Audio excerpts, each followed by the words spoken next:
Hey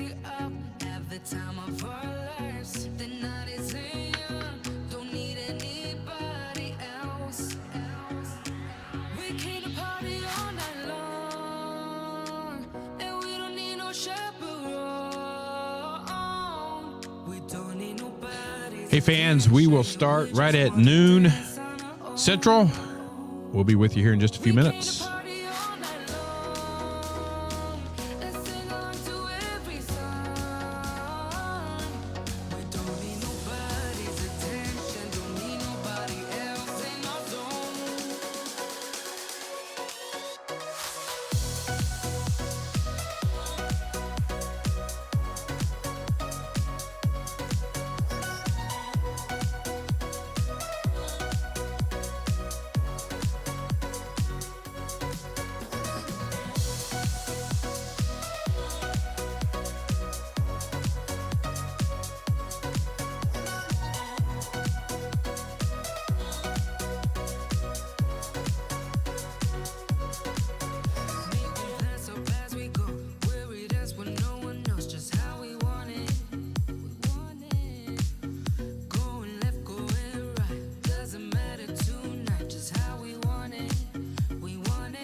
Love should be easy. Why should it not? When all you want is to be loved, is to be loved. But love ain't easy. You taught me that. I let you in, now you want out, now you want out. I don't understand why you hurt me. I don't understand why you wanna let me down. Can't understand. Was it all worth it? You play me good just for a rush, just for a rush.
Welcome, people. Dinko Gridiron Show. John Piper, joined by Grayson Nollette. How you doing, buddy? Welcome in. Feeling good? Well, hey, as always, we love to hear from you. Let us know where you're tuning in from. If you're watching this on the replay, post comments. We monitor the comments all week long. And, of course, let us know how the audio and video is. We like your feedback there, too. Make sure we're not muted. So, man, Grayson, a lot of exciting things happening. We're going to be recapping Geyer getting to the state semifinals, the Ryan Raiders state champions. We'll be joined here in a little bit by the Texas football insider, Matt Stepp from Dave Campbell's Texas Football. Yeah, man, action-packed show. Yeah, I got that exclusive interview between you and Matt. Yeah. And I unfortunately wasn't able to be there for the interview with Matt. So, it's kind of going to be a one-on-one between you and him, but we'll have that in the second half of the show, between that conversation between Matt and John. And I did give you some ideas for some questions to ask him and stuff. So hopefully he maybe addressed a couple of those, but yeah, it is, it's going to be a good show nonetheless. Geyer and Ryan, kind of wrapping up their seasons. And, of course, it's just kind of a bit of a celebration for the Raiders being 2020 state champions in 5A D1. Yeah. Hey, another thing, you can text Dentco to 214-416-9771 to join our community. It gives us an opportunity to share some information with you. Sometimes some of our sponsors and supporters of the show will have something. Hey, John, Grayson, send this out, to your fan base, and let's have some fun with it. So, anyhow, hey, glad you're here with us, and we'll get rolling. Before that, let's hear from one of our sponsors right now, our friends at Bud Bartley Homes, right here. Yeah, let's go ahead and hear from them. Yeah. BudBartleyHomes.com is one of the area's finest home builders, locally owned and operated for over 30 years. 3 new neighborhoods to choose from: Sunset Point, a third to half-acre Lakeview lots, only a 3 to 4 minute walk to Lake Grapevine's Twin Coves Marina. Watch the Gaylord Texans summertime fireworks show from your brand new home. Low-maintenance single-story homes in Highland Village from the upper 400s, and 2-acre lots are available in Copper Canyon. BudBartleyHomes.com, they can build on your lot or theirs. Bud Bartley Homes has built homes for many of the area's top realtors and other industry professionals. We are confident the team at Bud Bartley will exceed your expectations. Take it from me, John Piper. They built my home over 15 years ago. The excitement is building at BudBartleyHomes.com.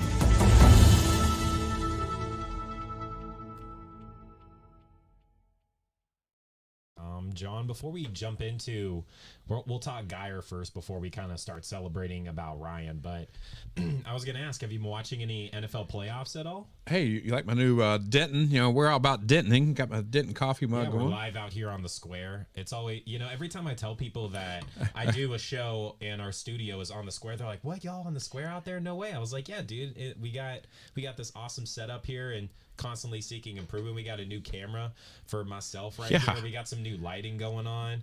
I know you're going to make some improvements to the studio in the future, but it seems like people are always surprised when I tell them that we're just right here. Yeah, it's pretty handy. I love being around the square, for the last many months when a lot of businesses shut down. Several businesses, I try to shop local. Several businesses, I'll just shout them out: Jupiter House, West Oak Coffee, the Ranch, Crawford's Ranch House, LSA, our friends at Marty B's. It's been great to see the community coming together and really not only support the show, but support the community, Grayson. And Texas high school football was a big part of that. It gave people something to kind of grasp onto, to have some hope, especially the last few games. We were at, both bands were there. It seemed like a real experience. And I know the state championships weren't the same. I think Newspaper Steve popped in here. Steve, shoot us some comments. I think he said congratulations to Ryan. Steve, let us know if audio video is good, man. Appreciate you tuning in today. Yeah, John, have you been watching any NFL playoffs at all? I have. I won't say a whole lot about it here, but I've started a new show, and you've been helping out some with that as well, Grayson. Give a shout out to it. picking sides with Piper and the Professor. I've got it's not Professor Diggs, by the way, for you Texas high school football media mafia, but we just started it really with Wild Card Weekend, and that's been fun. So obviously I'm tuning in for that, and it's been exciting. I was really locked into that Brady Breeze, because.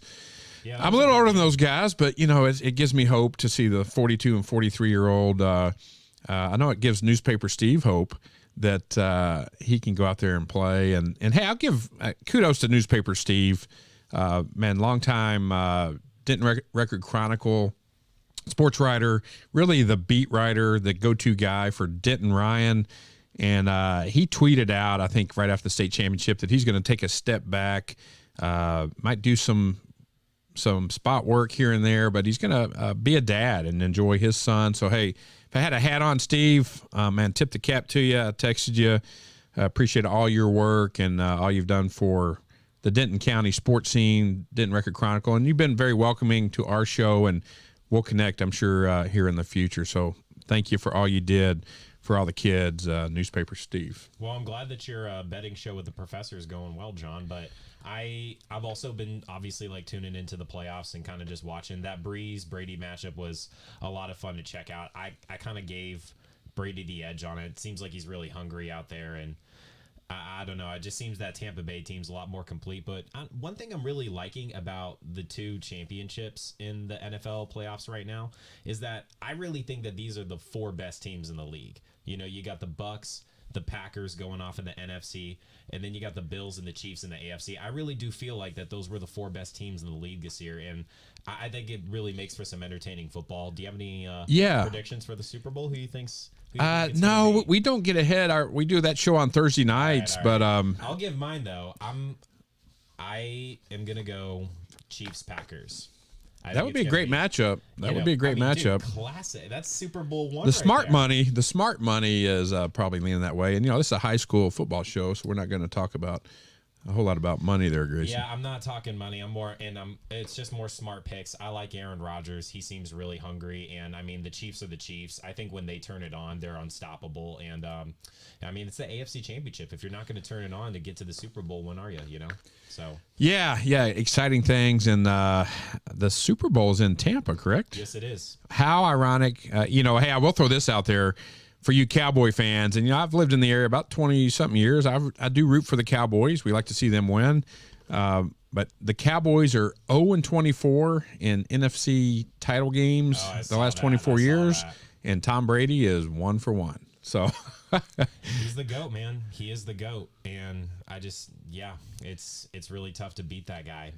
He knows how to do it, especially in the playoffs. And Tampa Bay got hot at the right time in just their last couple games. That's always dangerous. That's kind of what the Bills are.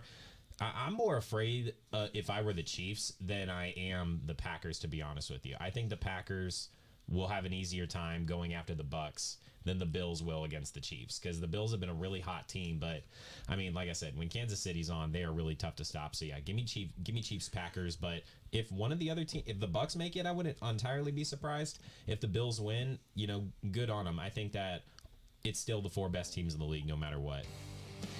Well, Grayson, that music kind of gets us into the football spirit. Coming out of the tunnel, a little Texas high school football action. Why don't we get into some Geyer, Cedar Hill talking points? Yeah, before we celebrate with Denton Ryan, we gotta break down what went on with the Geyer Wildcats. Remember, the last time we did a show was 2 weeks ago, and the Geyer Wildcats were going into the 6A D2 semifinal matchup against the Cedar Hill Longhorns. We talked with their defensive coordinator about it. He knew that it was going to be a tough game going up against a really talented Cedar Hill offense, and that's exactly what it was. And it wasn't honestly enough. The Longhorns had too much firepower, and it was actually a relatively low-scoring game considering how talented both offenses are. 27-17 was the final score. Geyer obviously falling to Cedar Hill. The Longhorns advanced to the state championship, which they lost, by the way, John. But that's neither here nor there. Eli Stowers, 1 touchdown pass through the air. 192 passing yards. He also had 96 rushing yards. So really, he had a 60-yard rushing touchdown in the game as well, 61-yarder. Yeah, kind of the difference, Geyer's defense really kept him in this postseason. Eli just couldn't quite make the big passes when he needed to, and part of that offseason, just building that chemistry and that teamwork and coming off that surgery, I think, and then being in a new offense, Coach Rodney Webb, instilled a new offense. The defense really came on strong at the end under Coach Heim. Defensively they played well, but couldn't make enough plays. Caden Salter, man, I know why University of Tennessee is excited about getting him. Yeah, that was still a really fun matchup. Salter against Stowers, two SEC quarterbacks going head to head. And I mean, you got to give credit to Cedar Hill. They were a really great team this year, and they had a really talented quarterback. They had a very well called game against Geyer as well. They had that little trick pass that the wide receiver got. He ended up throwing a touchdown to Salter, and yeah, I mean, it was a tough thing. This was a short-handed Denton Geyer team too. Remember, you're without your number one player on defense in Deuce Harmon, who really brought that team to another level defensively when he was on the field, and I think losing him was definitely unfortunate going into the postseason. And the only other thing I'll say is I don't really like pointing fingers saying like, oh, it's because of this player that you didn't win. But, B.J. Phillips only having 7 carries for 24 yards. I think that's the opposing defense has really figured out a way to shut him down. He had a strong season, and a big offensive line. You would have thought that they would have been able to pound the ball between the tackles. It just seemed like up to that point in the playoffs, Geyer won games by doing exactly that, running the ball with Eli Stowers and B.J. Phillips, and having a really sound, well-rounded defense. That was how they were winning the first couple rounds of the playoffs. And so to go into this one, and for some reason, I don't know if they got down too much, if they thought that they weren't going to be able to keep up with Cedar Hill, but, it's not the fact that Phillips only had 24 yards rushing. It's the fact that he only got 7 carries. I just think that you should have given him at least, I say 15 carries at that. Running the ball was your strength coming into this, and you really took B.J. Phillips out of the game on your own accord. And, like I said, I'm not pointing a single finger at a coach or a player, but great season. I think that Geyer had a lot of success when Phillips had a big game. He didn't in this one, and, I think that was just another thing that was unfortunate to see. But still, like you said, John, a great season, one of the more successful seasons that the Wildcats have had in recent memory. Yeah, Cooper Lands came up big, had 2 strip fumbles. No Grayson O'Bara too. Another I didn't. He got a couple reps. He got a couple reps. I'm sure he wasn't 100%. Yeah, being off, I think 7 weeks or so, it's tough. He didn't have that to chemistry, come back. From being with Stowers all year. Like I just think that it was a short-handed Geyer team at that. If they were at full strength, rocking on all cylinders, I think that you could have seen a totally different team, a team that might have actually not just won this game and gotten to the state championship, but possibly could have won the whole thing. You hate to see it, but you got to tip your cap to them. They had a great year. All teams had injuries late in the season, and it was a tough year, unlike any other as well. I mean, credit to Geyer for even getting that far to the state semifinal. Yeah. 11-3, first year Coach Webb, first year Coach Heim, defensive coordinator, a couple other new faces to the staff. So I know they'll just build from there. And, but hey, let's go ahead and segue in and throw the glory to the Ryan Raiders. Man, what a season they had. Preseason pick number 1 and never like a Derby favorite, just went wire to wire. Really, the closest game was against the Geyer Wildcats, and it's neat to see that rivalry back again as well. Yeah, and I think a lot of people would agree that the Ryan Raiders, not only did they rightfully deserve to be the 5A D1 state champions for 2020 and 2021, I think you go 13-0, and nobody really came close. Like you said, Geyer was probably the closest, and that was a 6A team. And I think a lot of people would agree that Ryan would have been competitive in 6A with this roster. They could have gone just as far, I think, and maybe not in D1. D1, you probably would have had some tough competition, but easily I think Ryan could have gotten to the 6A D2 state championship no problem with this roster as well. So the fact that they went undefeated in 5A D1 made it all the way. And I mean, John, just especially for guys like Billy Bowman Jr., Jatavian Sanders, DJ Arkansas, like players that have been with this program for multiple years and have had to go through some of just the tough semifinal or the final loss from last year games where you just got ever so close and didn't get it. And you stayed with the program. You stayed with your coach. You continued to believe in Dave Hennigan. And finally, it all came together this year. And not only that, but you go out there and there was no stone left unturned. There was no question. 59-14 in the state championship to take down Cedar Park. Well deserved for Ryan. Yeah, speaking of Dave Hennigan, and what a neat, also a story, and that's what's cool about Texas high school football. You see a lot of father-son tandems.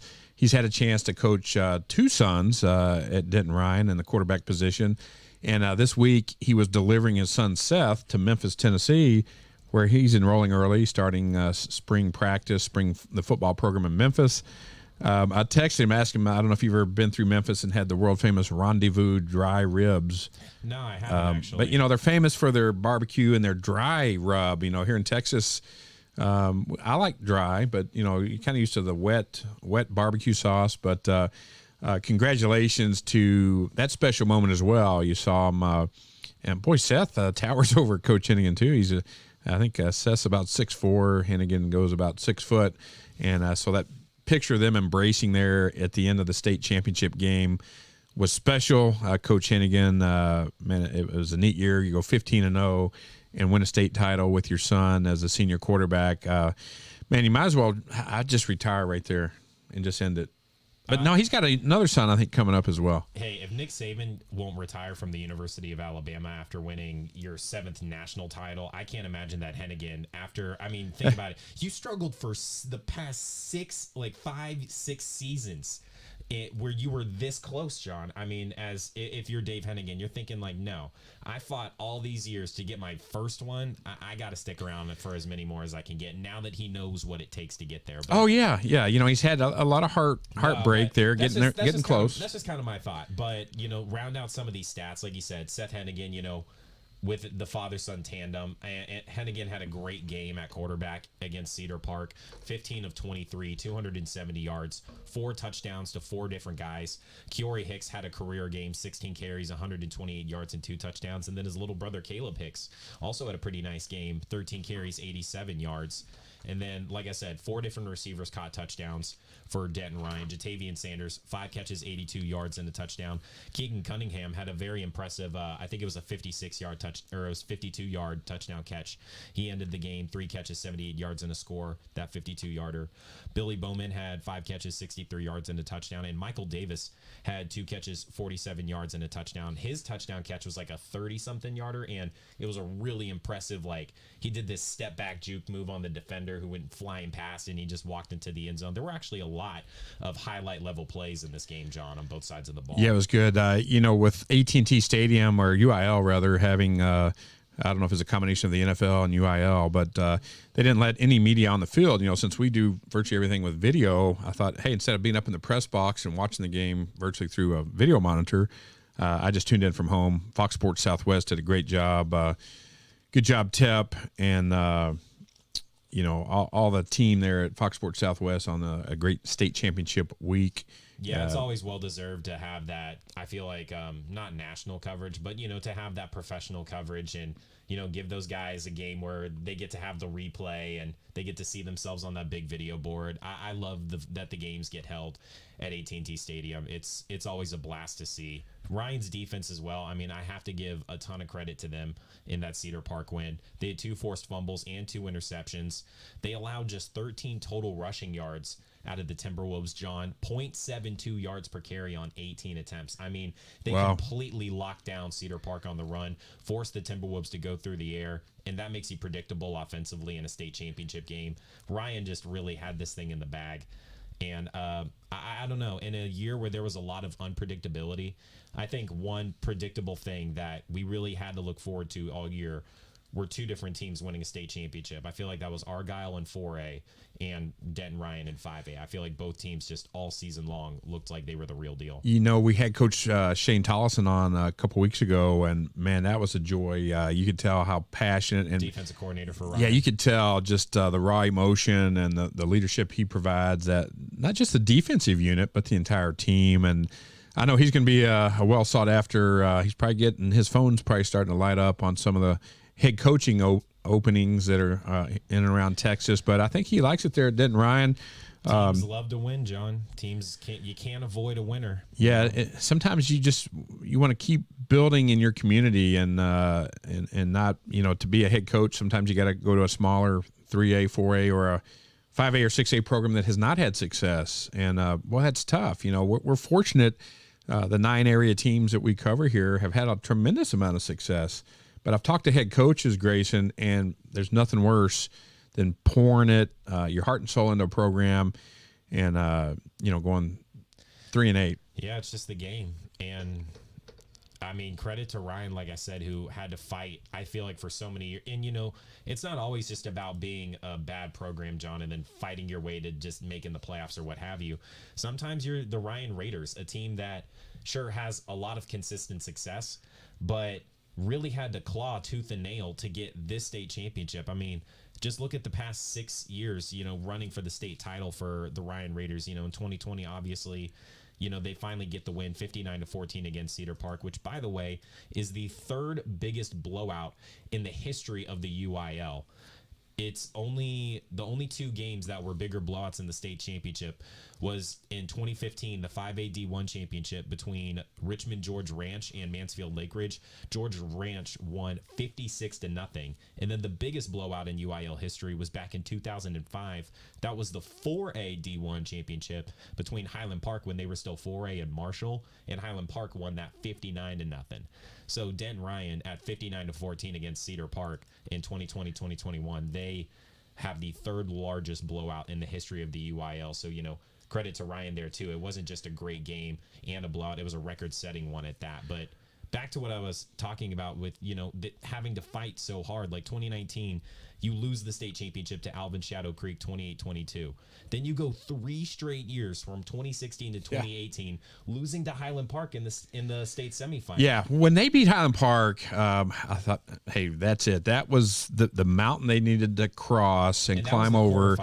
And once they did that, I think they all took a breath and just said, hey, we control our own destiny from here. Yeah, I really feel like, and we kind of talked about this when Argyle won their state championship a couple of weeks earlier than Ryan did. We were like, Argyle, their team to beat that year was Waco La Vega. Waco La Vega was kind of the thorn in their side, that once they got past them in the middle of the postseason, they were like, you know what, I don't think anybody's going to stop us. And when Ryan got that win over Highland Park in the quarterfinal, a really commanding one at that, Jatavian Sanders with the ESPN one-handed. Oh, yeah, he did it twice. Yeah. Remember we asked Tollison, hey, do you ever ask him to put 2 hands on it? It's like, we don't tell him much anything. Just let him do his thing. So, well, hey, Grayson, man, let's take a reset and stay tuned. We're going to have Matt Stepp, Texas High School Football Insider, on here shortly. But we want to thank another one of our sponsors. Marty, I've always enjoyed the range of menu items, whether you want to go in there for just an appetizer or a full entree. Talk to us a little bit about the selection there at Marty B's. Yeah, thank you, John. The menu was uniquely crafted with a couple things in mind, and one thing I'm most proud of is that all of our meats are hormone-free, antibiotic-free, humanely raised, and fed an all-natural diet. So it truly makes a difference in the quality and of the flavor of the food. For example, we're primarily barbecue is what we serve the largest amount of, and so all of our Tex-Mex options have smoked meats that we use to prepare those items. And then we have one of the best hamburgers you'll ever put your mouth around. All of our beef comes from 44 Farms down in Cameron, Texas. We cut our New York strip, our filet, and our ribeye in-house. And then all of the trimmings from that we fresh ground into our hamburger patty. And then we have our buns fresh baked from a bakery down in Houston. Unbelievable burger. And then, of course, the steaks speak for themselves, some of the best steaks you'll ever eat. So our menu is wide in range, but narrow in that it's just super focused on quality. So come out and enjoy salads, steaks, tacos, burgers. We have it all. Marty, anytime we have friends or family come in from out of town, we always take them to Marty B's place because it's such a great Texas experience, and everybody just loves it. So thank you so much for being part of the Denko Gridiron Show.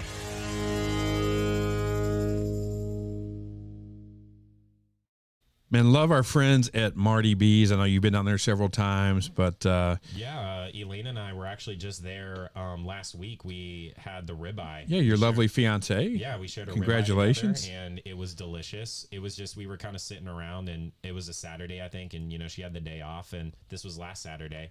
She was like, "Hey, I want a steak," and I was like, "Well, let's go to Marty B's and get ourselves some steak," and it was fantastic. We had a great time. So MartyB'sPlace.com. You guys got to check him out. All right. Well, I had a chance to sit down with Matt Stepp, and I'm going to bring him up now through the miracle of technology. He, been covering. What's unique about him is he has a full-time job, but he covered 85 games this year, partly due to the extended season. 4A started on time, 5 and 6A started a month late, but he also missed 2 weeks of the season, still covered 85 games. So I'm going to bring him up now or try to connect with him. Share this out. You don't want to miss it. He brings a ton of insight and a lot of passion to Texas high school football. So let's try to welcome up Matt Stepp to the program.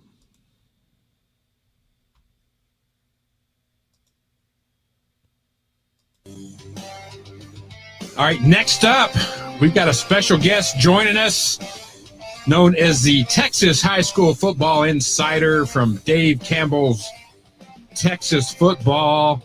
None other than the Stepp. Y'all know him as Matt Stepp. Stepp, welcome to the show. John, how's it going, sir? How are you? Man, fantastic. I'm going to bring up, we got to put it up in a bold font. Matt Stepp, the Texas High School Football Insider. Man, welcome. I believe this is your second appearance on the Denko Gridiron Show. And I believe the first time I made an appearance, I was at your lovely home there in the Denton area. Yeah. I was going to say in the studio, but it was inside my home. Yeah. There in Denton County, and you drove up from Fort Worth, and Bo Decker was part of the show then. I think he's part of that Texas High School Football media mafia as well. And, man, I appreciate you coming in. You've always been gracious to share insights with us here. We like to, all our stuff's about the community. We like to promote Texas high school football. We like to promote Dave Campbell's Texas Football. Tep's been on that times as well. And we appreciate kind of the loosely formed partnership there, or the share. And I think that's what the media is all about. I know some of them get a little private and kind of in protective mode, but man, I know you've built a lot of great relationships over the 15 plus years you've been doing this. And man, hey, I want to start first with, man, after this grueling season, it was a special season. I don't think either one of us thought early on it would get to the state championship at AT&T Stadium. There was a lot of game cancellations, but because the 4A season and below started on time, 5A and 6A started a month later, with even missing 2 weeks of the season because you were up with your lovely wife in Canada, you still hit 85 games, man. That's just hard to comprehend. I do radio for Geyer. We had 14 games, which is pretty grueling, getting ready for a radio broadcast. And then I think I attended 5 other games. So I can just chalk up 19 or 20. You had 85 crisscrossing the state. Are you decompressing now? Or are you kind of coming off a high withdrawal? Tell us a little bit about this week. Yeah, so this week is definitely a week just to kind of relax and take it easy for sure. Not a lot of prep work, I'm not writing any previews this week. I'm not mapping out a schedule and trying to come up with hotel and travel arrangements and those kind of, or even looking up where to eat. That's important too, right? When you're on the road, you want to eat good food. Oh, yeah. Eat good food. So none of that this week. It's going to be pretty low key this week. And that's usually what I do right after the state championships is take a week or two off and just kind of slow down a little bit. Obviously the coaching carousel is spinning, so I'll be keeping engaged on that, so to speak. But as far as just anything else, it's pretty much just relaxing and doing my day job and just kind of taking it easy, kicking back and watching the NFL playoffs and watching some college and pro hoops right now. Well, Stepp, I know you're a fan. I've launched a new show called Picking Sides with Piper and the Professor, and it's actually, some people have texted me and tweeted at me, hey, is that Professor Diggs? And it's not Diggs, but we'll probably have him on sometime soon. But I just keep rolling. This whole sports thing is just, it's fascinating. And just to be a storyteller and to tell the stories and to engage with the audience. I know that's one reason why you do it, the relationships you built with these coaches. And you talked about it earlier, about 15 or so years doing this, and you're a card-carrying member of kind of the loosely knitted group of the Texas high school football media mafia. Very loosely. Yeah. Very loose, yeah. And, the last 4 seasons, I think, with Dave Campbell's Texas Football. And so talk to us a little bit about that group. People see the hashtag on Twitter, and I know Professor Diggs is part of that. I think Bo Decker is part of that. Talk to us a little bit about the members and kind of how all that came together. Who started that was Ben Baby, was the one who coined the phrase the Texas high school football media mafia show at the UIL state championships. I guess it was in 2014 or 2013. And it was during an Argyle game, actually. I want to say it was during the Argyle-Navasota game, if memory serves correctly. And Ben just kind of threw the name out there. We were sitting in the press box because, state championships are one of the few times of the year when a lot of us are in the same place. Yes. Because there's only a few games going on. We see each other on Twitter a lot, but we're not all in the same place except for two or three times a year. It's state championships, maybe at state 7-on-7, and maybe at coaching school. So we were all there. We were just, yucking it up and having a good time and cutting up when we're together, because that's just what people do that are friends. And there's some ball busting going on, and there's we're busting each other's chops and making fun of each other, that kind of thing. And so we were just cutting up and having a good time, and Ben threw it out there, and then we started using the hashtag on Twitter, and it got trending during state, and we thought it was the most ridiculous, dumb thing ever. And we've just kind of stuck with it since then. So really, if you're a media member and you're covering high school football, you're kind of in the mafia already. And so we use it, we have fun with it, and in the end, we all love sports, and we love the great things that high school sports in the state of Texas brings. And it's just something we kind of have fun with. It's nothing too serious or anything like that. You don't have to get initiated or anything. It's just a fun little Twitter thing that we do sometimes. Well, man, Stepp, you took a lot of pressure off of me. I thought you had to go into a dark room and go through the special vote, and you had to be 100% voted in. And you said there's no initiation or anything? No, that's the slot team mafia. If you're going to be a coach in the slot team mafia, you got to get initiated into that. But for the media mafia, we're just a bunch of dumb sports writers, so we're not too serious on our end. But it's a lot of fun, and we'll work for food. We'll talk about food in a minute, so let's not get into that just yet. Yeah. But hey, speaking of one of the mafia members, and I mentioned him earlier, Professor Diggs over at the Old Coach. Man, he put in a lot of games this year as well, and I know you were a colleague there. You started kind of in this business at the Old Coach as well, correct? Yeah. So me and Diggs started together back in the mid 2000s on another website called Texas Prep Extra, where I was he was working there before me, and I was just a poster on the website. And him and the boss there at the time, Alan Zepeda, kind of brought me in slowly but surely, and it's kind of where I got my foot in the door. So obviously owe him a lot of debt and gratitude for giving me that original opportunity. And we worked together for a long time, and I learned a lot. And he's a guy who loves high school football just like me, and so we got along great. We still get along to this day, even though we work for competing outlets in a lot of sense. It's still high school football. It's still a lot of fun, and we get to enjoy the great games and the great communities that it brings. Well, hey, I'm going to ask you now, because Dix and I have been kind of tweeting back and forth about. Hey, anytime I talk to an opposing coach or really anybody, a fan, about getting ready for South Lake Carroll, the Carroll Dragons, everybody I know has always referred to him as South Lake. Oh, we're playing South Lake in 2 weeks. So we're going to play South Lake Carroll. I never hear anybody refer to him as Carroll, or just Carroll or Carroll Dragons. What comes to your mind when you hear South Lake or Carroll? Do you lean towards South Lake or Carroll? I actually try to say both. I say South Lake Carroll because I'm a statewide guy, and there's more than one Carroll in the state of Texas. There's a Carroll in Corpus Christi. So, for me as a statewide guy, I need to make sure that I put context behind that name, and so I will include the city name in front of the school name, because the school name is Carroll High School, but there is a Corpus Christi Carroll, so I want to make sure I differentiate and say South Lake Carroll. So I try to be consistent with the naming conventions, and it gets wonky. There's no right or wrong way to do it, so to speak. It's just my personal preference, and I try to be consistent throughout the state. You know, when I'm talking about, you know, New Braunfels Canyon, I'm talking about New Braunfels Canyon because there is a Canyon High School in the Panhandle as well. So I want to make sure I differentiate the two. I think last night, you know, I posted a coaching change of Dawson High School down there near Corsicana. That's in Dawson, Texas.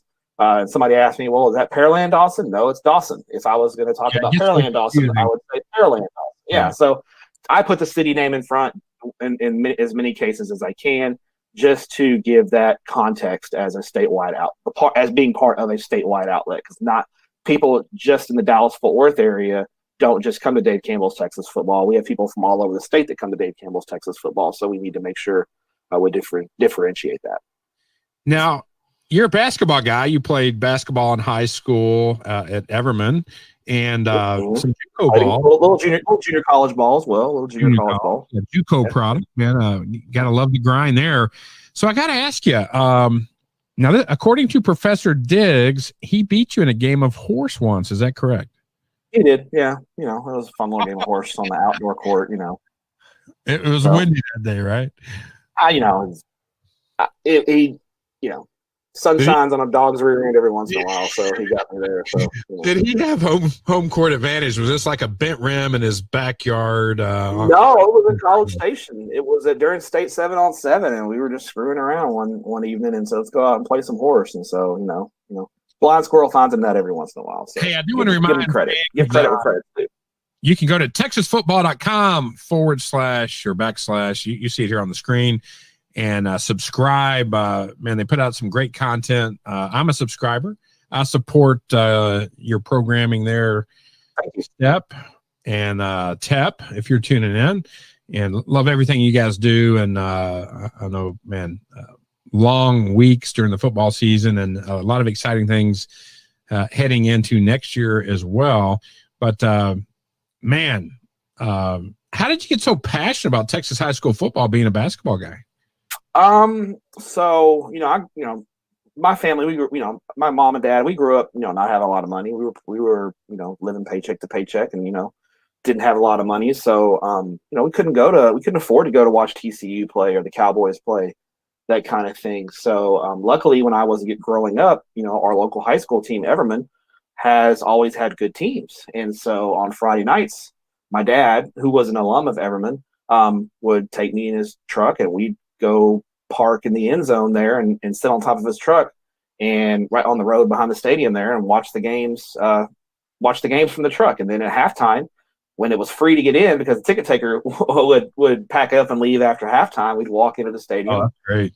And he'd buy me a Coke or something, and we'd watch the second half of the game. And I just remember standing down there when the football team would walk in and seeing, they were my heroes. They were the biggest thing to me, because I got to see them in person as a little kid. And so I guess that's really what sparked my love and interest. Because I looked forward to Friday night. That was, and if we didn't go, if Everman was away and it was too far away to go to the game, I was disappointed. I was upset that I didn't get to go to the game. So I looked forward to going to those games, and it was a fun thing for me, and something that me and my father bonded with. People ask why I wear a backwards baseball cap. Well, a little bit is kind of for my dad. My dad always wore a baseball cap, and so I put my little spin on it and worn it backwards, but I wear it because of my pops. So that's just kind of something I think I grew up with and sparked my interest in it, and the love of the game has never left, because there's just something about Texas high school football. I think either you love it or you don't, and some people outgrow it and go on to other things, but for somebody like me, it's just something I've always loved, and I love college football, I love the NFL, don't get me wrong, but high school football is really, really where it's at for me. Yeah, that's where the stories are told, and man, I applaud. Man, that's a great story, Stepp. I didn't know that. That's fantastic. When you went in at halftime, are they giving away half price hot dogs as well?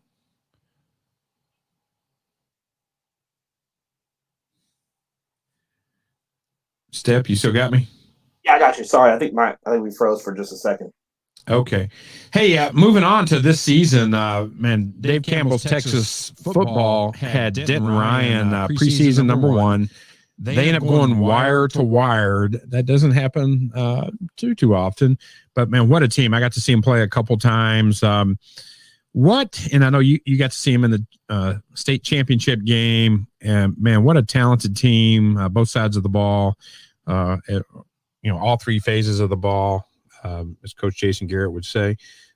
What did you notice that was different from this team versus last season, and the difference in winning the title versus coming up short last year?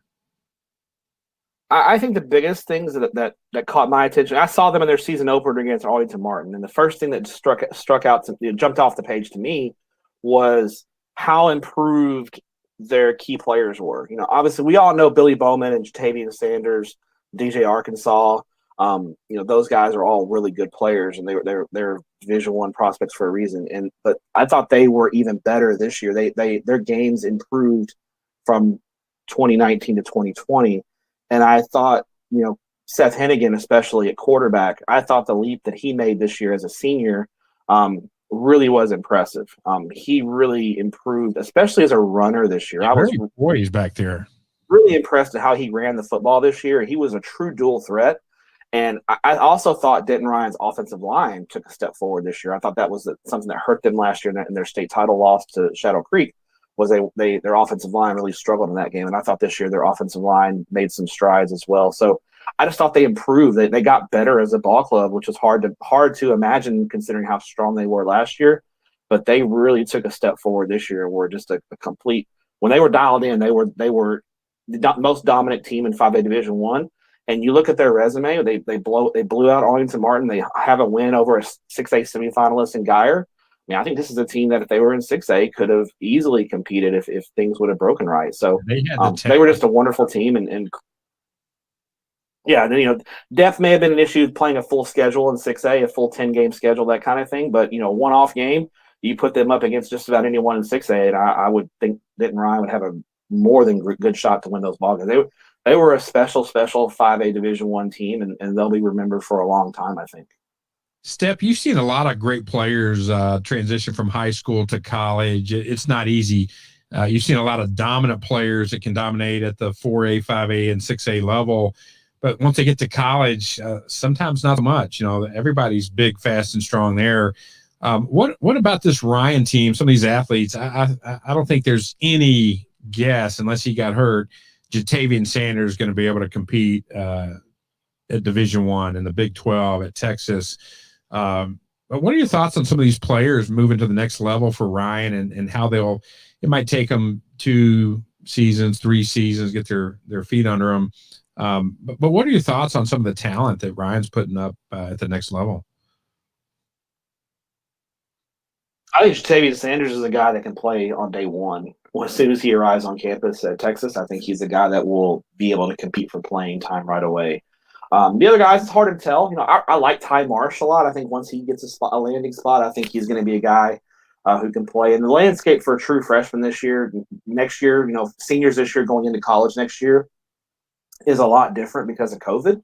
And, the NCAA granting those guys an extra year of eligibility that are already in college. So there's kind of a log jam in a lot of ways. So I don't know if a lot of true freshmen are going to play at the next level next year. You may see a lot of those guys get redshirted and that kind of thing. But I think Jatavian Sanders might be the exception to that rule, and maybe a guy who can play on day one as soon as he gets down to Austin.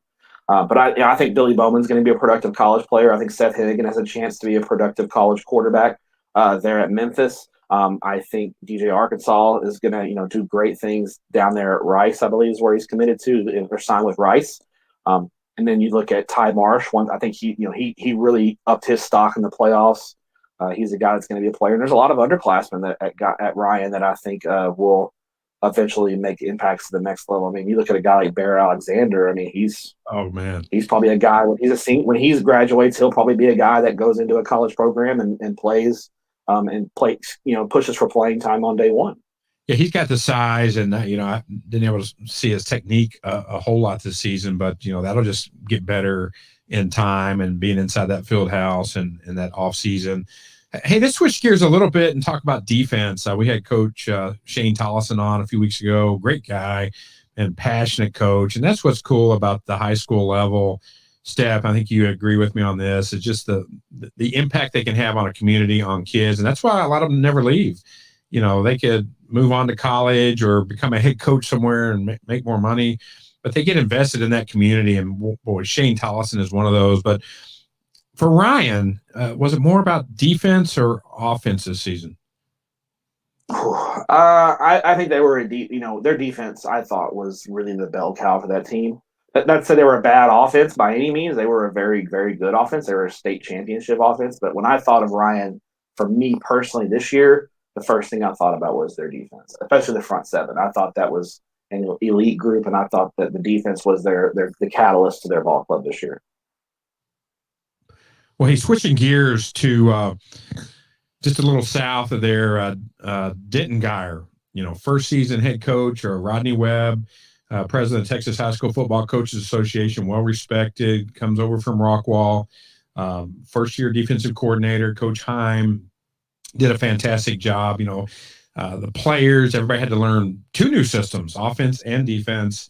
And to get to the state semifinals in the first season, obviously they had some talented players, but man, I've talked to Coach Webb about it. What a remarkable run in their first season. And I know you didn't get a chance to attend a lot of games live, but through the live streams that everybody had due to COVID, you're able to watch some Denton Geyer film. What were your thoughts and assessments on the Geyer Wildcats? They were an outstanding ball club, and you don't get to the state semifinals in Class 6A without being a great ball club. Obviously the senior class there, accepting Coach Webb and the new coaching staff was important, because sometimes you're not, you get some pushback when you have a new coach coming in and the seniors aren't totally bought in, that kind of thing. I thought, that's a testament to those seniors for accepting Coach Webb and the staff and moving forward. I thought, it was a tough situation for them, because they didn't get, you have Eli Stowers coming off a really, really bad injury in the state championship game. He doesn't get he doesn't get an off season. He rehabbed on his own, but he didn't get the off season to work in the offense and learn the intricacies of the offense like you normally would. And that's an offense I think that you do need some time in, because it's not something you're going to pick up right away, especially when you look at what they were running under Coach Walsh, transitioning to what they run under Coach Webb. It's two different, completely different offensive systems and philosophies and everything like that. So I think the lack of an off season, the lack of the start and stop of summer strength and conditioning, no 7-on-7, all played into some of Geyer's, I think, offensive struggles this year. There were times that I saw Geyer where they struggled to move the ball consistently, and I think it was a combination of things. The injuries didn't help at all, and then you have the new system, and then the lack of time in that system, I think, all contributed to Geyer sometimes struggling on offense. But to get to the state semifinals still is a testament to them and how well they played. Because when they were playing well, they were a state championship caliber ball club. So they lose to Cedar Hill in a close competitive game in the state semifinals. There's nothing to hang your head about when it comes to that. State semifinals is still a really good accomplishment. Yeah, you mentioned Eli Stowers, Deuce Harmon. They've already enrolled at Texas A&M, to get in that spring football program. We talked about some of the Ryan players at the next level. Also, you got Cooper Lands, really stepped up as a defensive end, headed to Baylor. You got both Boyd and Blair, big offensive linemen, Blair's headed to UNT, staying here local. Boyd, I believe, is headed in the Northeast. You got some defensive backs. Jaden Fugit headed to Florida State. What are your thoughts on those players and how they'll impact the college game? I think Stowers is the one that everyone talks about because he's the quarterback and he's the leader. But he's that's a crowded quarterback room there at A&M, because Haynes King is there. He played as a true freshman this year. But there's going to be a battle because Kellen Mond is graduating, and so there'll be a battle there at A&M for that quarterback spot. And I think this year with Eli getting down to A&M early, we'll get to go through spring ball with them and go through their offseason program. That will help him for sure. I think Deuce Harmon's a guy who can play right away, and I think the kid going to Florida State has a chance to really do some good things as well. Denton Geyer's always got really good offensive linemen. They're always going to produce big, tough kids in the trenches, and that's something where if you're a guy that after about a year or two in college, you can step right in and play. After getting their strength and conditioning program, their nutrition programs, and that kind of thing. So anytime an offensive lineman for Geyer goes on to the next level, I expect them to be contributors because of what Geyer, their strength and conditioning program, those guys are ready to go. Yes, Stowers definitely had the X factor off the field, just the mental attitude, the aptitude and the work ethic, and, believes in something greater than himself, all about team. So, yeah, that really plays big at the next level. A lot of kids, we see it all the time, Stepp. They're great high school athletes. They go to TCU or wherever, and things aren't going great. They're not that guy anymore. And before you know it, they're in the transfer portal. And, a great story, quarterback at Alabama, was third string quarterback last year, wins the state title this year. So, just be patient, right? That's our message out there to y'all. If you're watching, be patient. Yeah, for sure. And transfer portal is something that I don't think it's a bad thing, but I think sometimes kids are too quick to bail, and when a little adversity hits, and sometimes that's a product, I think, of us as adults, where we don't let the kids handle adversity as much as we used to when you and I were kids and that kind of thing. And I think sometimes we're quick to sometimes there's something to be said for fighting through that adversity and waiting it out and grinding a little bit. It makes you appreciate it more. So, I don't think the transfer portal is a bad thing, but I think the transfer portal is a bad thing for, when it comes to those log jams at positions where you have seniors that are trying to get spots in college, and the transfer portal is cluttered with guys, and the colleges are looking at those guys instead of some of the seniors. Well, Stepp, one of the hardest men in show business, hardest working men in show business, Greg Tepper of Dave Campbell's Texas Football, Leader, editor-in-chief, Fox Sports Southwest, does a lot. A lot of the media guys, including yourself, including me, we have like 3 different jobs. Mm-hmm. And Tepper, he has his job is to look pretty on TV, though, so he doesn't get too much. Look pretty. Too much credit. He gets 20 minutes on his makeup every time. So there you go. Well, hey, I was going to ask you, man, what's it like to spend time in the trenches with? You weren't able to do it quite as much this year due to COVID. You weren't able to attend games together and things like that. But what's it like? You've been with him now 4 full seasons, and I know you had a working relationship with him before that. But give us some insight, or give us the Texas football insider on Greg Tepper. Well, he loves high school football. He's a guy who is as passionate about high school football as anyone. He really loves the game. And you can't be the editor-in-chief of Texas Football, Dave Campbell's Texas Football, without being super passionate about the sport. He really is. I know it burns him up that he can't go to games on Friday nights because he's got to do the Fox thing. I know he really loves to be out at games and seeing these communities and kids in action in person. He really enjoys it. He does the show Texas Football Today every day. It's a labor of love. It's not easy to put that on every day. There's probably days where it's just like, oh man, I got to do this show. And he always does it because he knows that people love it and he loves doing it. So he's a really passionate guy. He's a loyal guy. He's got terrible taste in teams because he's a Rangers fan, and he's his soccer team is QPR, and they're like in some second division in England or something. They're not even playing in the Premier League. So his choice of teams is a little questionable, and he's a Mizzou guy as well. So it can be rough.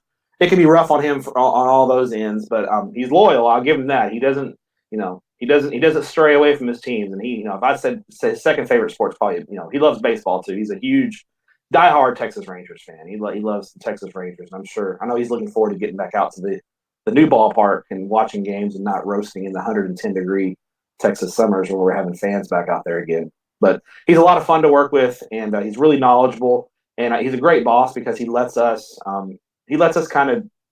He's not a real overbearing boss. He kind of throws out some ideas and he kind of lets us take it and run with it, and doesn't. He's not a real micromanager when it comes to that. And I think he trusts. We've got a great team, not just myself, but Ashley and Ish and Will and Shahan and Greg Powers. We've got a great. He really trusts us to do a good job, and the most important thing is, when we do things, he always asks, would what we do make Mr. Campbell proud? Would Mr. Campbell be proud of what we're doing, those kind of things. So That's a good litmus test right there. yeah, and so we really try to do right by Texas high school football. I mean, we're not perfect, we make mistakes just like anybody else, but we really the heart of what we do is to try to do right and make Mr. Campbell proud. And Tepper is the leader of that. And he makes sure that we have that mantra. Yeah, being a baseball guy myself, when Tepper's son Hank was born, I sent him a little customized baseball bat with Hank's name and date of birth. I brought it down to your studio there in Louisville, and hopefully he didn't discard that. Maybe it's hanging on Hank's wall or something. But you have to ask him next time you see him. I need to. It's definitely not in the office. I'm pretty sure he brought that thing home to Hank. I'm pretty sure. Oh yeah, that's what it was designed for. Yeah. He's definitely Hank's definitely got that thing somewhere, and I'm sure he's working with Hank now on trying to make him a switch hitter and getting him ready to go. Hey, it's hard enough to hit a baseball from one side. I really applaud switch hitters. That's amazing to do it at a high level. I tried to take it up, and I could only in high school, and I could only bunt from the left side, so that's all I could do. So you stuck to basketball. Now, hey, I do want to ask you. You claim, I don't know if this is shtick or not, but you claim in your Twitter bio that you can't swim. Is that true? That is correct. I cannot swim. I had a bad experience when I was a kid. Older kids picking on me, threw me in a swimming pool, and I couldn't swim and almost drowned. And so I was like, no water for me. So I stay in water. I'm 6'2", so I stay in water 6 feet or below. Well, Stepp, as I like to do some public service work, and I'll go on record, man, I think you know, like, and trust me. Big pipe over here. I'll personally give you swimming lessons, and man, we can cross that goal line together. What do you say? I wouldn't be opposed to it. My wife makes fun of me all the time about not being able to swim. So we went to Jamaica, literally right before COVID. It was like the first week of March. We were in Jamaica, and we were out there, and there was this cliff diving thing that you do in Montego Bay area. And it was like 20. You dive into like a pool of 20 feet of water, and I was like, I ain't doing this. And so I had to get a little kitty life jacket on so I wouldn't drown. So she was making fun of me pretty hardcore about that. So I guess next time, hopefully I can learn how to swim and not have her make fun of me. Yeah, be safe out there. And well, she said I was brave. So. Yeah, that is awesome. She said I was brave for doing it. Well, hey, I know we're both foodies, and you're known as kind of part of your thing as you travel around the state. You're asking or telling people about some of the great restaurants, and we're both big fans of shopping local, eating local, avoid the chain restaurants.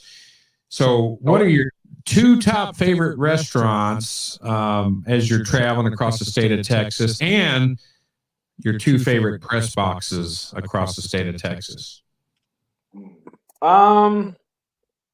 Restaurants. I would say I'll go 1 Mexican food and 1 barbecue. So Mexican food, probably L&J Cafe in El Paso is my favorite.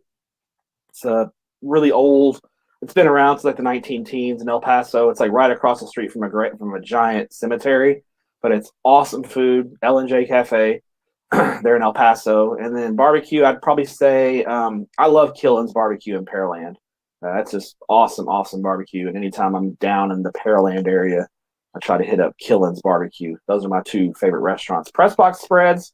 The best press box spread I've ever had, bar none, is also in El Paso. It's at Del Valle High School, right there on the east side of El Paso. Their home ec department basically each class, I think they have 5 home ec classes: first period, second period, third period, fourth period, fifth period. Each of those periods takes a home game, and they basically cater the home game. Oh, that's they cook all the food for the press box, and I think there's some hospitality stuff involved in it. I left feeling like I had to tip, because they take your plate from you, they bring you refills. They're getting great about the administration's there, and that's a great idea. And the food, oh my God. I mean, anything you can, Mexican food, homemade enchiladas, fajitas, homemade salsas, rice and beans was all homemade. The tortillas were made fresh. Then they had pies and cakes. And it was just, apparently all the sports writers in El Paso try to get games at Del Valle to try to do their games. So that's probably number 1. And then number 2, I'd say probably Texas High in Texarkana. They really have an awesome spread. Every restaurant in town brings something to eat there. Like, so you literally have a smorgasbord of whatever you want. You want a burger? There's burgers. If you want pizza, there's pizza. You want some fish? There's catfish. There's catfish. You want some chicken strips? There's chicken strips. I mean, whatever you want there. Every restaurant in town, it seems like, brings something to the stadium. And so Texas High and Texarkana has a great press box spread as well. Well, hey, I want to remind everybody they can subscribe at texasfootball.com/subscribe to get some of that great content at Dave Campbell's Texas Football and all the stuff that you're doing there at texasfootball.com. And I know you do a great podcast as well, Tep and Step, and some exciting things happening. Step, man, we got to play a little outro music for you, man. This has been awesome. And you know, all guests here on the Denko Gridiron Show receive absolutely nothing. Big bag of nothing. No, I'm kidding. Hey, for you, I am going to send you a gift card from our friends at Marty B's. I know you're a foodie and heard great things about it. I can't wait to get up there and try it out. Well, maybe we'll get a group of sports people over there. It's awesome. It's not quite halfway between you and I, but okay, I'll travel for good food. We'll travel for food. You get a reason to come up towards Argyle, and we'll meet you over there and maybe watch a little sports on TV. But man, thank you so much, Steph, for joining us here on the Denko Gridiron Show. Man, appreciate all you do, and enjoy your short off season, and we'll talk to you soon. Thanks, buddy. Thanks for having me. I appreciate it. All right, take care. Wow, Grayson. Man, I think you went up to LSA Burger and had lunch during that. That was a little lengthy, but man, Step, what a passionate guy, and he does so much for Texas high school football. I know you. I think, did you go down the square? Where'd you run off to during that interview? I went over to Marty B's and I just left my tip on the table and my bill money on the table in cash, and then I just came right back. So. Well, hey, man, I'll tell you what, Margie Campbell, she says, love Dave Campbell's Texas Football. And she also says, thanks for another wonderful season. Margie has been, I think, since season one. Margie, posting comments. I think you've been there since day one, week one, I believe. And, man, thank you so much for tuning in. Grayson, wow, what another great show. It's just amazing we get on the air each and every week, and to be able to talk about great things happening in the community. And I know you've got maybe a special message for the fans that have been tuning in all season, and we'll have some things happening during the off season as well. But you got a special message you want to reach out and kind of share with everybody? Yeah, I mean, just for my first year being on the show, obviously I just want to thank everybody for tuning in and showing their continued support throughout the whole season, through any hiccups we may have had through the first couple episodes, any cancellations that a couple of the teams had to face, or, what have you. We had y'all's continued support throughout the whole season, so it meant the world to John and I to be able to do this every week. And then, the playoffs come around. We were taking breaks, doing shows every 2 weeks. So we appreciate you guys for, not getting on top of us for that, just because there's less and less schools to talk about during the playoffs. But, for 2 of our 9 teams to go on a state championship run and win the whole thing, and the Argyle Eagles and then now the Ryan Raiders, it's been an absolute blast. And I'm not 100% sure if this is the last Denko we'll have this season, but maybe we'll have another special edition type of thing going on or something. Yeah, and there'll be some stuff during the off season as well. It's been a ton of fun though. I've had a great time every time we've come in the studio, John, and just had the pleasure of talking some football. Yeah, you've been a grad student at the University of North Texas, very passionate about sports, and I've told you privately, but I'll tell everybody publicly, Grayson Nollette's got a bright future in this business because he's already found his passion at a young age. I mean, that's my perception. It's been a lot. I don't know. It's a grind all the way to the top. I just keep working, keep doing what I do, keep doing what I love. I love the game of football. High school football has certainly continued to grow on me throughout the years, but it's still been a blast nevertheless. Well, with that, we like to have the music on the show. We're going to take everybody out, a little music. Thanks for tuning in. And then we'll have our friends at Fox Sports or Fox send us off there like we always do. And thank you for being a part of this one. We'll see y'all soon.